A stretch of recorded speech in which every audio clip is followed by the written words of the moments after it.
I really believe in mentorship, the way I was mentored by the older musicians. And so I try to bring that to my teaching. Welcome to Cerimon House's series, Improvised Lives. Today we talk with international jazz luminary, George Colligan. You ready to go, George? I'm ready. All right, so just keep quiet just for a minute while I put this intro together. Hey, this is Paul Ward. I'm having an interview today with a piano player that used to live on the East Coast, and in New York he was a big deal and has moved out to Portland. His name is George Colligan. He's an assistant professor at Portland State University.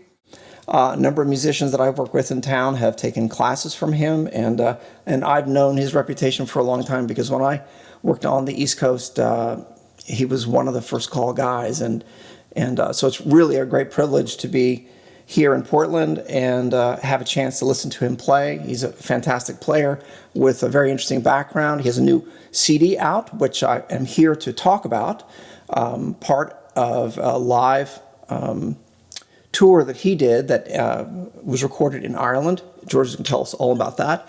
What's exciting about it is that the music is really diverse in background and intention. I'd really love to be able to dig in with him here on how he put that together. But first, I want you to get to know George Colligan a little bit. So, George, thank you for joining me. I really appreciate you being here on this call while no one is getting together. This is a way to get together. Yes. Thanks for having me, Paul. I'd like just to make sure that people who don't know about you have a little sense of who you are. Tell us about yourself, your name and where you're working, what you're doing at Portland State, and how you think of yourself in the musical world as a pianist or as an educator, or are you trying to, proselytize certain things about music? What's your passion about all that? So give us a little background. I'm from the East Coast. I was born in New Jersey, grew up in Maryland, Columbia, Maryland, which is right outside of Baltimore, and did not immediately get into music, but eventually I had a band director in middle school named Lee Stevens who really inspired me to do a lot of listening and to get more serious about it. And I sort of, from then until high school, became sort of obsessed with jazz and playing trumpet, playing a little bit of drums, not so much piano at that point. I wanted to be a composer. I was into some classical music, like Stravinsky and Beethoven, and I ended up going to Peabody Conservatory as a classical trumpet player and music ed. I thought that I would be a band director because I always idolized my band directors.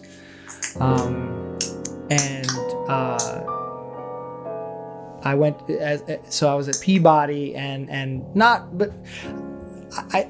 I wasn't a natural trumpet player. I had a lot of sort of physical challenges with the instrument, and I was getting more interested in piano, and it just so happened that a lot of gigs were available in Baltimore and eventually Washington, D.C., but in Baltimore I sort of ended up with getting called for gigs, even though I was sort of like a very rudimentary piano player. And I don't know, at a certain point I decided that maybe piano was more the instrument for me. So from the time I graduated from Peabody, which was 1991, I basically didn't play trumpet at all. And I got really serious about piano, and I was also doing gigs every night in Baltimore and Washington. So I was basically a jazz pianist on the scene from 1991 up until 1995, when I ended up moving to New York to try to, play with the major cats. I'd been playing with Gary Bartz in DC and Gary Thomas a little bit, and I was sort of interested in doing more stuff in Europe and being more on a higher playing with a higher level of musician, and just seemed like everybody was moving to New York. It was like more that was the place. It wasn't far also, it's different for people that live in different parts of the country, but New York is a hop, skip, and a jump away from DC, Baltimore. So I ended up moving to New York in 1995, and I was still playing with Gary Bartz. I was playing with Buster Williams a little bit.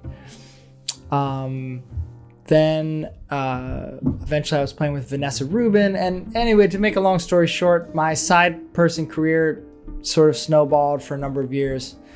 And I also was recording for various labels, Steeplechase and Fresh Sound, New Talent. And then I started recording for Crisscross a little bit. And, so I definitely paid my dues in New York City. I was there for, I guess, about 15 years almost.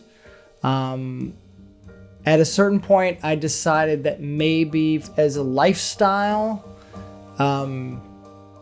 teaching maybe, again, because I was a music ed major, I always enjoyed teaching, and I respected the craft of teaching, the career of teaching.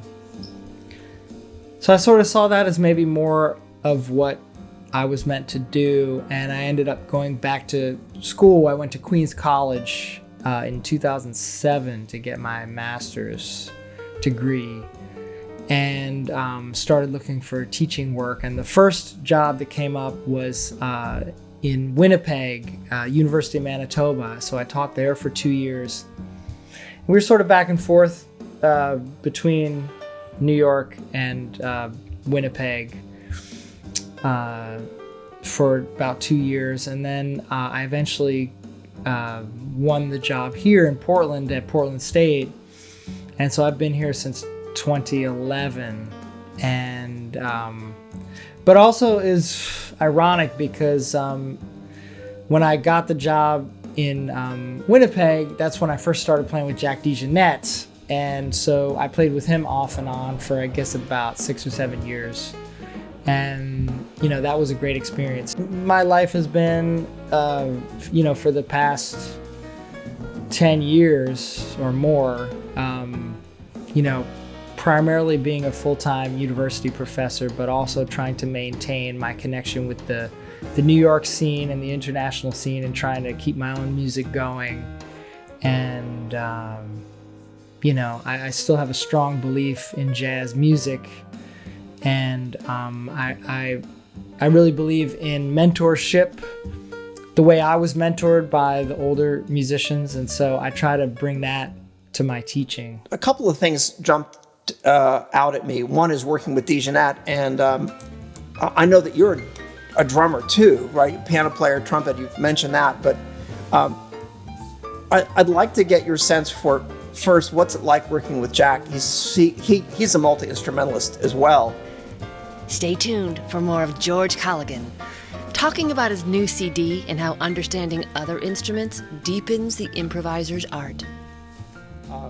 So what's it like working with him, and to what extent do you think your skills on the drums and what you notice about drumming helps you play with someone like Jack and helps your own piano playing? Yeah, that's a very interesting question. Well, I would say